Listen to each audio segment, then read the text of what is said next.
Lecture de la deuxième lettre de saint Paul apôtre aux Corinthiens. Frères, nous sommes les ambassadeurs du Christ, et par nous, c'est Dieu lui-même qui lance un appel. Nous le demandons au nom du Christ, laissez-vous réconcilier avec Dieu. Celui qui n'a pas connu le péché, Dieu l'a pour nous identifié au péché, afin qu'en lui, nous devenions justes de la justice même de Dieu. En tant que coopérateurs de Dieu, nous vous exhortons encore à ne pas laisser sans effet la grâce reçue de lui. Car il dit dans l'Écriture, « Au moment favorable, je t'ai exaucé. Au jour du salut, je t'ai secouru. » Le voici maintenant, le moment favorable.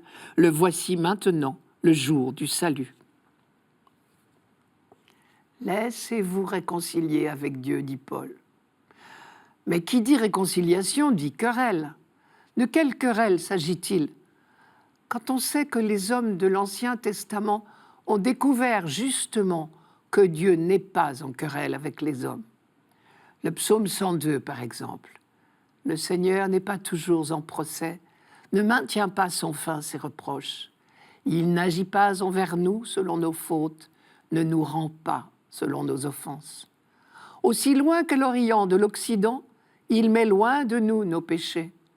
Il sait de quoi nous sommes pétris. Il se souvient que nous sommes poussière. Ou encore Isaïe, que le méchant abandonne son chemin et l'homme malfaisant ses pensées, qu'il retourne vers le Seigneur, qui lui manifestera sa tendresse, vers notre Dieu qui pardonne abondamment. Et enfin, le livre de la sagesse. Seigneur, tu as pitié de tous parce que tu peux tout. Et tu détournes les yeux des péchés des hommes pour les amener au repentir. Tu les épargnes tous, car ils sont à toi, Maître qui aime la vie. Ta maîtrise sur tous te fait user de clémence envers tous. Les hommes de la Bible en ont fait l'expérience, à commencer par David. Dieu n'ignorait pas qu'il avait du sang sur les mains après le meurtre d'Uri, le mari de Bethsabée. Et pourtant, il envoie le prophète Nathan lui dire en substance « Tout ce que tu as, je te l'ai donné, et si ce n'est pas encore assez, je suis prêt à te donner encore tout ce que tu voudras. » Dieu n'ignorait pas non plus que Salomon ne devait son trône qu'à la suppression de ses rivaux. Et pourtant, il écoute sa prière à Gabaon et l'exauce, bien au-delà de ce que le jeune roi avait osé lui demander. Mieux encore, le nom même de Dieu, le miséricordieux, veut bien dire qu'il nous aime, d'autant plus que nous sommes misérables. Dieu n'est donc pas en querelle avec l'homme, mais pourtant Paul parle de réconciliation. Car depuis que le monde est monde, Paul dit depuis Adam, c'est la même chose, l'homme fait des procès à Dieu. Le génie du texte de la Genèse au chapitre 2 et 3 est d'attribuer au serpent la paternité de la phrase accusatrice contre Dieu. Je cite le serpent. « Dieu sait que le jour où vous en mangerez, le fameux fruit, vos yeux s'ouvriront et vous serez comme des dieux, possédant la connaissance de ce qui rend heureux ou malheureux. » Autrement dit, Dieu est jaloux des hommes et ne leur veut pas du bien.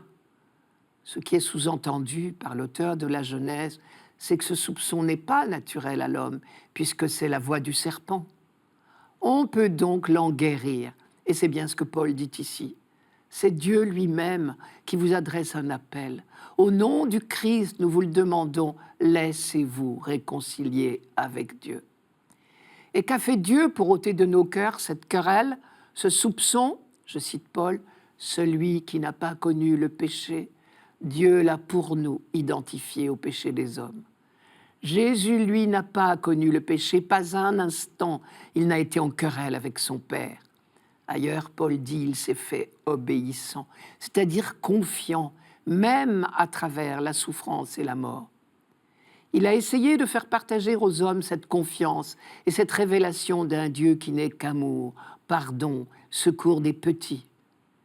Et, suprême paradoxe, c'est pour cela qu'il a été considéré comme un blasphémateur et mis au rang des pécheurs et exécuté comme un maudit. Cet aveuglement des hommes s'est abattu sur lui et Dieu a laissé faire, parce que c'était le seul moyen de nous faire toucher du doigt Jusqu'où peut aller son zèle pour son peuple, pour reprendre l'expression du prophète Joël dans la première lecture. Jésus a subi dans sa chair le péché même des hommes, leur violence, leur haine, leur refus de la révélation d'un Dieu d'amour. Sur le visage du Christ en croix, nous contemplons jusqu'où va l'horreur de ce péché des hommes, mais aussi jusqu'où vont la douceur et le pardon de Dieu. Et de cette contemplation peut jaillir notre conversion, notre justification, dirait Paul. Ils lèveront les yeux vers celui qu'ils ont transpercé, disait déjà Zacharie, repris par saint Jean au moment de la crucifixion. Découvrir en Jésus pardonnant à ses bourreaux l'image même de Dieu qui a vu le Père, c'est entrer dans la réconciliation proposée par Dieu. Il nous reste la tâche de l'annoncer au monde. Nous sommes les ambassadeurs du Christ, dit Paul, qui se considère comme envoyé en mission d'ambassade auprès de ses frères. À notre tour de relier cette mission. Et c'est probablement le sens de la citation de Paul à la fin du texte. Je cite, « Car il dit dans l'Écriture, au moment favorable, je t'ai exaucé, au jour du salut, je suis venu à ton secours. » Paul reprend ici une phrase du prophète Isaïe, qui disait à ses contemporains, quand ils étaient exilés à Babylone, que leur mission était d'annoncer que l'heure du salut de Dieu était arrivée. Et cette mission d'Israël était comparée à une levée d'écrou, tellement nos fausses idées sur Dieu nous emprisonnent. À son tour, le Christ a confié à son Église la mission d'annoncer au monde la rémission des péchés.